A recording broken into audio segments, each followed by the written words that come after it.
오늘도 가장 먼저 코로나19 상황부터 짚어보면 신규 확진자 수가 처음으로 10만 명 선을 돌파할 정도로 확산세가 좀처럼 잡히지 않고 있는 네. 요즘인데 그럼에도 불구하고 방역 지침의 수준은 점차 완화되고 있는 게 좀 의아하더라고요, 교수님.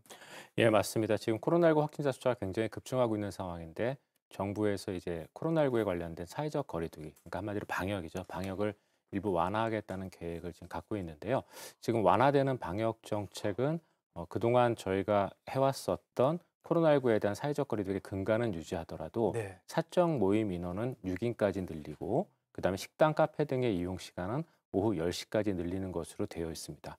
근데 이제 이렇게까지 방역을 지금 시점에서 완화하는 이유는 사실 코로나19로 인한 피해는 크게 저희가 두 가지로 나눠볼 수가 있는데요. 네네. 하나는 코로나19로 인해서 생기는 피해, 그다음에 다른 하나는 코로나19를 막으면서 생기는 피해로 구분을 할 수가 있습니다. 근데 사실 지난 2년 동안 그 코로나19를 막으면서 수많은 자영업 종사자분들의 피해가 있었기 때문에 이분들의 피해를 이제 조금이라도 보상하려는 측면에서 방역 완화를 결정을 한 것으로 생각은 됩니다. 그렇군요. 하지만 이제 개인적으로는 이런 정도의 방역 완화가 실제로 이제 이러한 자영업 종사자분들에게 크게 도움이 될지는 잘은 음. 모르겠고요. 오히려 적절한 그 재정 지원 대책을 조속하고 대규모로 좀 지원해 주시는 것이 더 나은 방책이 아닐까 싶습니다. 그리고 또 한 그렇군요. 가지 걱정되는 측면은 지금 코로나19 확진자 수가 굉장히 급증하고 있다는 부분인데요. 네네. 비록 이제 예방 접종률이 높기 때문에 코로나19 위중증 환자 숫자는 안정적으로 유지된다고 하지만 어제와 그제 코로나19 위중증 환자 숫자는 300명 초반에서 389명과 385명으로 굉장히 어. 크게 급증을 아, 했습니다. 위중증. 그리고 코로나19 사망자 숫자도 2월 첫 주에는 매일 하루에 20분 정도의 사망자가 발생을 했다면 2월 둘째 주에는 지금 매일 한 30분 정도의 네. 사망자가 발생을 음. 했고요. 그다음에 지난 7일간 코로나19 사망자 숫자는 매일 38명으로 음. 계속 지금 일주일마다 하루에 10명 정도씩 증가하고 있는 상황이거든요. 그래서 네. 지금 현재 굉장히 위중한 시점이기 때문에 이 방역 조치를 완화하는 것에 대해서는 조금 걱정이 앞서는 상황입니다. 그렇군요. 그 밖에도 코로나19 관련 뉴스 팩트 체크해 보도록 네. 하겠습니다. 일단 개학이 2주 앞으로 다가오는데 그와 관련된 내용이에요. 자, 첫 번째는요. 유치원생과 초중고생은 신속 항원 검사하고 등교를 해야 된다. 다음 주부터 유치원, 초등학교 위주로 이제 자가 진단 키트를 무상 배부한다고 들었어요. 예, 맞습니다. 이 자가진단 키트를 무상으로 배부한다고 이제 소식이 나갔더니 반응들이 되게 많이 엇갈리시더라고요. 요새 음. 워낙 이 자가진단 키트 구하기가 어렵다 보니까 맞아요. 이거를 준다는 측면에서는 이제 일부 좋아하시는 분들도 있었고 네. 또 한편으로는 나의 아이의 이 자가진단 검사를 이제 부모님이 해주셔야 되지 않습니까? 그렇죠. 그러다 보니까 거기에 대한 부담들이 있어서 부담이 있죠. 오히려 또 좀 싫어하시는 분들도 있었는데요. 지금 이 계획은 다음 주부터 유치원생, 초등학생을 대상으로 이제 신속항원 검사 형태의 자가진단 키트를 이제 배부를 할 예정이고, 그다음에 3월 달부터는 중고등학교도 개학을 하기 때문에 이때부터는 중고등학생과 이제 교직원까지도 이제 배부할 예정입니다. 그래서 이렇게 배부된 자가진단 키트는 일주일에 2번 검사를 하게 되고요. 매주 월요일하고 목요일날 검사를 해서 그 결과를 자가진단 앱에다가 등록을 하고 그게 이제 음성인 경우에 등교를 할 수 있게 됩니다. 근데 이제 좀 저희가 한 가지 주의해야 되는 것은 네. 네. 이 자가진단 키트라고 부르는 이 검사법은 유증상인 경우에는 한 70% 정도 정확도가 있지만 무증상인 경우는 민감도가 많이 낮습니다. 그래서 전체 그러시는구나. 환자의 한 30% 정도까지밖에는 이제 저희가 진단이 안 되기 때문에요.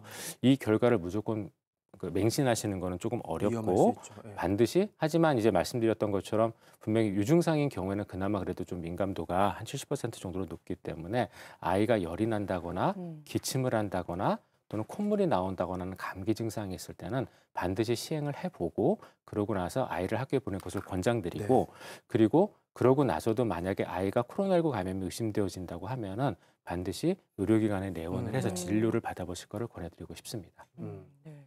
신속항원 검사 키트를 구하기가 굉장히 어렵더라고요. 뭐 하늘의 별 따기다라는 말이 나오고 있는데, 근데 아이를 먼저 배부가 된다고 하니까 다행이라는 생각이 듭니다. 근데 코로나19 검사가 달라졌어요. 그래서 헷갈려 하시는 분들 많은데, 상속, 네, 신속 신속, 검사. 네, 상속, 네, 어렵죠. 신속항원 검사, 네. 그리고 이 PCR 검사 어떻게 다른지 좀 구분이 할 수가 있을까요? 예. 맞아요. 예, 아직까지도 굉장히 많은 분들이 이제 어려워하시고 있습니다. 사실 네. 그동안 우리가 코로나19에 대한 관리를 위해서 국가에서 PCR 검사를 원하시는 분들에 대해서는 계속 무상으로 언제든지 검사를 받을 수 있게 해왔었거든요. 그러니까요. 그러다가 이제 이게 검사 역량이 부족해지니까 이러한 진단 체계 자체를 이제 이원화해서 운영을 하고 이에 대해서 아직까지 많은 분들이 어려워하고 있는 것이 사실입니다. 그런데 요 검사 체계는 크게 두 가지 기준에 따라 나뉜다고 보시면 한 가지 기준에 따라 나뉜다고 네, 보시면 네. 되겠습니다.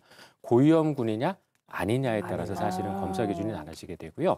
일반인의 경우에 있어서는 저희가 신속항원 검사를 시행을 하게 되고 이 신속항원 검사는 크게 두 군데서 가능하십니다. 네. 증상이 없으시면은 선별진료소에서 어. 그리고 증상이 있으시면 호흡기 클리닉 코로나19 진료 참여 의료기관에서 가능하게 되는데요. 이 두 가지를 나눈 이유는 유증상자의 경우에 있어서는 아무래도 코로나19 양성의 가능성이 조금 더 높고 그다음에 우리가 이 신속항원 검사를 누가 어떻게 채취하느냐에 따라서도 사실은 민감도의 차이가 있거든요. 그러다 그렇죠. 보니까 보다 더 정확하게 의료인이 채취한 검체로 검사를 하기 위해서 유증상자는 호흡기 클리닉 또는 코로나19 진료 참여 의료기관에서 검사를 하시면 됩니다. 그리고 이러한 일반인이 아닌 고위험군의 경우에서는 저희가 이제 PCR 검사를 받을 수 있는데요. 여기에서의 고위험군의 여부는 사실 증상 유무로 결정이 되지는 않습니다. 여기서 얘기하는 고위험군이라는 거는 코로나19가 발병하기 쉬운 그런 분들 또는 코로나19에 감염되었을 때 보다 더 큰 피해가 예상되어지는 분들을 네, 저희가 네. 고위험군이라고 얘기를 하게 되고요. 여기에 해당되는 분들이 60세 이상 고령자, 그다음에 의사가 진찰하였을 때 의사 소견에 따라서 코로나19 감염이 의심되어지는 분들, 그다음에 확진자와 역학적 연관성이 있는 분, 여기에 해당되는 가장 대표적인 분이 이제 가족이 확진된 경우들이 되겠습니다. 그다음에 감염 취약 시설이라고 그래서 저희가 요양원, 요양병원처럼 코로나19에 감염됐을 때 큰 피해를 보실 수 있는 분들이 모여 계신 곳들이 있거든요. 네. 그래서 거기에서 근무하시는 분들이나 또는 병원에 입원하셔야 되는 분들도 역시 이제 여기 검사 대상자에 해당이 되고요. 마지막으로 신속항원 검사하고 응급선별 검사에서 양성이 나오는 경우는 저희가 이제 이 신속항원 검사가 양성이 나오더라도 한 30% 정도는 가짜 양성이거든요. 그래서 네. 이런 것들을 명확하게 구분하기 위해서 이 대상군에 대해서는 저희가 PCR 검사를 시행을 합니다. 네. 사실 저희 MC들과 출연자들도 방송 전에 자가 진단을 하고서 방송에 임하고 있는데 네. 이게 스스로 하다 보니까 겁이 나요. 코에 얼만큼 집어넣어야 되는지 맞아. 아프기도 하고 이거 좀 제대로 하는 방법을 좀 짚어볼까요, 교수님? 예. 일단 이 신속항원 검사를 제대로 하는 방법은 먼저 이제 키트를 보셔야 예. 되는데요. 네. 지금 제가 이제 한 가지 키트를 가지고 나왔습니다. 그래서 이거는 이제 비닐봉지 안에 들어있는데 이 비닐봉지도 나중에 되게 중요하니까 꼭 잊지 말고 가지고 계셔야 됩니다. 네. 일단 신속항원 키트를 열어보시게 되면 이렇게 설명서가 있는데요. 예. 모든 진단 키트는 마찬가지입니다. 이 설명서를 명확하게 한번 보시면 네. 되고요. 여기에 어떤 식으로 하라고 이제 다 되어 있습니다. 그래서 이거를 이제 읽어보시고 하시면 되고 보셨을 때 이제 이와 같은 면봉이 하나 나오는데요. 네. 이 면봉은 전문가들이 하는 거에 비해서 많이 짧습니다. 그 이유가 그래요? 자기 자신이 이 면봉을 이용해서 검체를 채취하는 경우는 이제 많이 깊이 찌를 수가 없거든요. 그리고 또 잘못하다가는 이제 코 안에 상처를 낼 수도 있기 아이고, 때문에 네. 그런 검체를 채취하기는 어려우니까 짧은 면봉으로 저희가 코 중간 정도 부분에서 중간 정도. 검체를 채취하는 것으로 되어 있고요. 네. 이렇게 해서 면봉에 검체를 채취하셨으면 저희가 이 면봉에 묻어 있는 바이러스에 관련된 항원들을 이렇게 액체에다가 녹이는 그런 그 튜브가 있습니다. 거기 그래서 담가서. 여기에 담가가지고 충분하게 면봉에 묻어 있는 요 바이러스 관련 성분들이 여기에 묻어 나올 수 있도록 네네네. 잘 저어주셔야 됩니다. 저어주시고 그 다음에 이렇게 해서 나온 이 액을 요 진단 키트가 이제 요 안에 들어있는데요. 네네. 여기에다가 떨어뜨려서 검사를 수행하시면 됩니다. 그래서 이렇게 하시면 되는데 문제는 이제 이렇게 해서 검사를 수행하시고 나서 결과를 어떻게 해석하시나 맞아, 네. 가 읽어야죠. 중요하거든요. 근데 이제 이 검사 결과를 해석하실 때는 대부분의 진단 키트가 크게 이제 두 가지의 그 밴드가 나타나게 되어 있습니다. 그래서 하나는 C라고 써 있고 하나는 T라고 써 있는데 C는 컨트롤이라는 뜻이고요. T는 테스트라는 뜻입니다. 그래서 T에서 밴드가 보이면은 양성, 음성 여부를 확인할 수가 있고 그러면 C는 양성, 음성 여부하고 관계가 없는데 왜 저게 들어가 있냐? 저거는 저 키트나 또는 내가 시행했던 검사 방법이 정확하게 시행됐는지를 보는 정상이냐? 밴드입니다. 저희가 이제 요리의 맛을 결정하는 거는 재료의 질도 있지만 어떻게 조리를 하느냐도 중요하잖아요. 그렇죠, 그렇죠. 마찬가지로 진단 검사의 정확도라는 거는 검사 자체의 특성에 의해서도 결정이 되지만 검사를 얼마나 정확하게 수행하느냐도 되게 중요하거든요. 네. 그래서 저 C라는 거는 검사를 얼마나 정확하게 잘 수행했고 지금 우리가 사용하는 이 진단 키트가 실제로 잘 작동하고 있는지를 보여주는 밴드입니다. 그래서 저 밴드가 나와야지만 양성과 음성을 판정할 수가 있고요.